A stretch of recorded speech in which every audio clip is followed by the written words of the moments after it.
మాట అదే ఏ మాట చెప్పు. మాట మాట మాటి మాటి మాట మాట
ఒక్కసారి భూతానికి కోపం వచ్చి భూకంపాలు వచ్చి సునామీలు వచ్చి భూమంతా బద్దలైపోయినా కూడా నా గుడిసెలో ఉన్న ఒక ఈకలు కూడా అందుకే నీ మేడలు మిద్దెలు అపార్ట్మెంట్లు కాంప్లెక్స్ ఐమాక్స్ డూప్లెక్స్ టీప్లెక్స్ అందించి నా గుడిసెలు పెట్టు.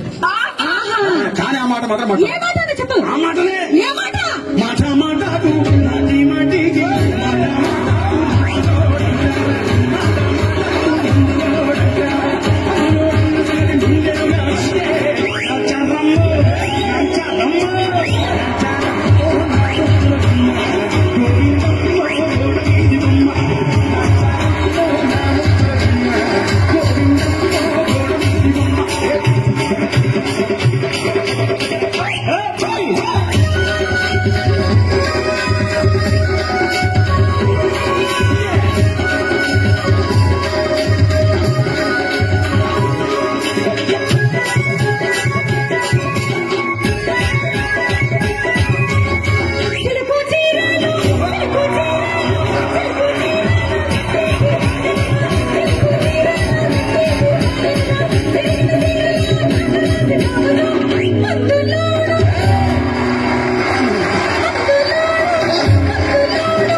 మరంతే ఎంతమంది ప్రేమించుకున్నా ఏం చేసుకున్నా కొట్టాడుకున్నా పీకులాడుకున్నా అయినా నాకు అర్థం కాలేదే. స్నానం కొట్లాడతారు రాత్రి కాగానే ఒకటైతారు మళ్ళా ఇంతదానికి ఎందుకు కొట్లాడుకునేది. అందుకే కూడా సంతోషంగా ఉండాలి అంతే మనం ఉన్నట్టు. సరేనా? కానీ ఆ మాట మాత్రం మాట